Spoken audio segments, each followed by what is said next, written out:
Kol Israël, la voix d'Israël émettant de Jérusalem, il est 6h passées de 45 minutes.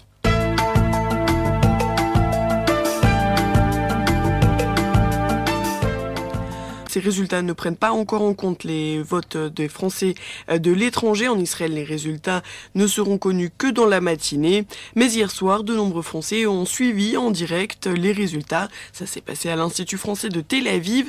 Et parmi les invités, Daphna Poznansky, la représentante en Israël des Français de l'étranger. Elle a activement soutenu la candidature de François Hollande.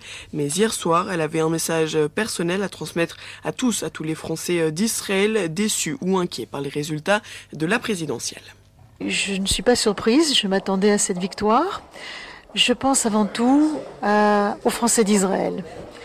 Ils doivent être déçus ce soir, eux qui ont voté massivement pour Nicolas Sarkozy. Je voudrais leur dire, n'ayez pas peur. N'ayez pas peur parce que François Hollande, contrairement à tout ce qu'on vous a dit, est un homme chaleureux, un homme proche de nous. Je voudrais juste raconter une anecdote.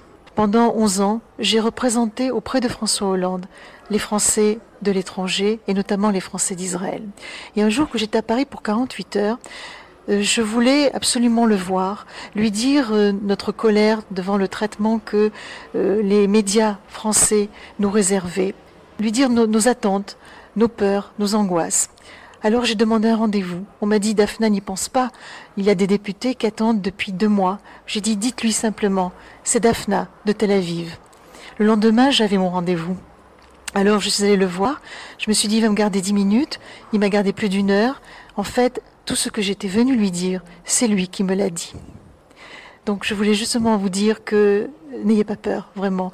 Au moins vous avez quelqu'un de proche de François Hollande. Je sais que j'aurai toujours son oreille. J'étais avec lui encore le 3 mars dernier. J'étais la seule de tous les conseillers des Français de l'étranger qu'il a reconnu et embrassé. Je voulais vous dire qu'aujourd'hui, il faut se rassembler.